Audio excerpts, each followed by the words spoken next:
गोलीबारी के पीछे हमारा हाथ नहीं है। राष्ट्रपति भवन के पास गोलीबारी में यूएस शामिल नहीं है।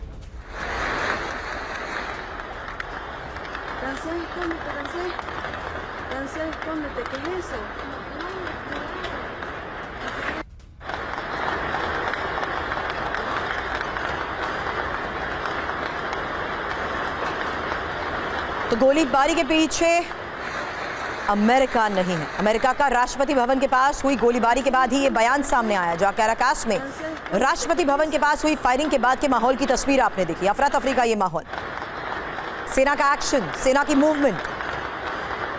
गोलीबारी में यूएस शामिल नहीं है, अमेरिका का ये बयान। तो सवाल यही है कि कैराकास में फायरिंग के पीछे है कौन? एंटी एयरक्राफ्ट गन से फायरिंग की गई है। राष्ट्रपति भवन के पास गोलीबारी हुई है, धमाकों की आवाज सुनी गई है। अमेरिका ने गोलीबारी की घटना से साफ इनकार कर दिया है। तो क्या कैराकास में बगावत हुई है? क्या डेल्सी के खिलाफ अपनों ने ही मोर्चा खोल दिया है?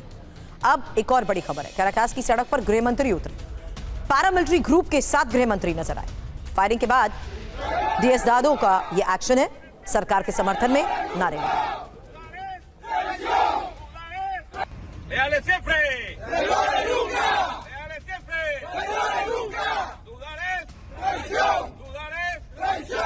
अब डेल्सी रॉड्रिक्स शपथ के बाद वो भी एक्शन में है। वेनेजुएला में इमरजेंसी का ऐलान किया गया है। पुलिस और सुरक्षा बलों को कार्रवाई के आदेश हैं। अमेरिकी समर्थकों को गिरफ्तार करने का ऑर्डर दिया गया है।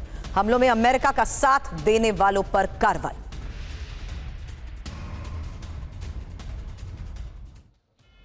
आपको बता दें, डेल्सी रॉड्रिक्स ने वेनेजुएला की कमान संभाली है और डेल्सी रॉड्रिक्स अंतरिम राष्ट्रपति पद की शपथ ले चुके हैं। मादुरो के अपहरण पर डेल्सी ने दुख जताया है और अमेरिका ने हमारे नायकों को बंधक बनाया, ये बात कही है। हालांकि आज के ये हालात बड़ा सवाल खड़ा करते हैं कि क्या अब डेल्सी भी टारगेट पर है। हालांकि डेल्सी वर्सेस ट्रंप, वेनेजुएला में एक्शन, आज की खबर है, जहां देखिए यूएस पर पलटवार। अमेरिका ने वेनेजुएला पर अवैध आक्रमण किया है। अमेरिका ने हमारे 2 नायकों को बंधक बनाया है। 2 नायकों के अपहरण के लिए शोक व्यक्त करती हूं। हमारी मातृभूमि पर अवैध सैन्य हमले से दर्द में हूं। डेल्सी रॉड्रिक्स का अब पहला ऑर्डर क्या है? वेनेजुएला में इमरजेंसी का ऐलान कर चुकी हैं। अमेरिकी समर्थकों को गिरफ्तार करने के आदेश दिए हैं। पुलिस को यूएस समर्थक खोजने के ऑर्डर मिले हैं। हमले में अमेरिका की मदद करने वालों पर एक्शन की बात कही गई है। इस बीच व्हाइट हाउस के डेप्यूटी चीफ स्टीफन मिलर का भी बड़ा बयान। अमेरिका वेनेजुएला का इंचार्ज, वेनेजुएला के बाहर अमेरिकी सेना। हमने नियम और शर्त तय किए हैं।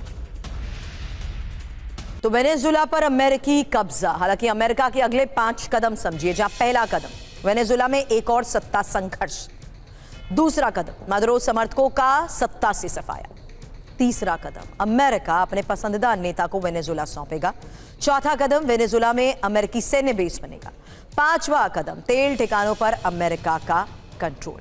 अब वेनेजुएला पर ही ट्रंप का बड़ा बयान, जहां ट्रंप ने बात चैनल अफवाहों को खारिज कर दिया है और रेड से पहले कोई सौदा नहीं। कई लोग सौदा करना चाहते थे, ये बात डोनाल्ड ट्रंप की तरफ से कही गई है। तो वेनेजुएला पर ट्रंप की नो डील। हालांकि ट्रंप ने क्या कहा है ये जानिए। मादुरो को हटाना तय नहीं था, सत्ता हस्तांतरण प्री प्लान नहीं, रेड से पहले कोई सौदा नहीं हुआ, कई लोग सौदा करना चाहते थे। हालांकि इनसाइड स्टोरी क्या है? रेड से पहले CIA की रिपोर्ट ट्रंप के सामने पेश की गई।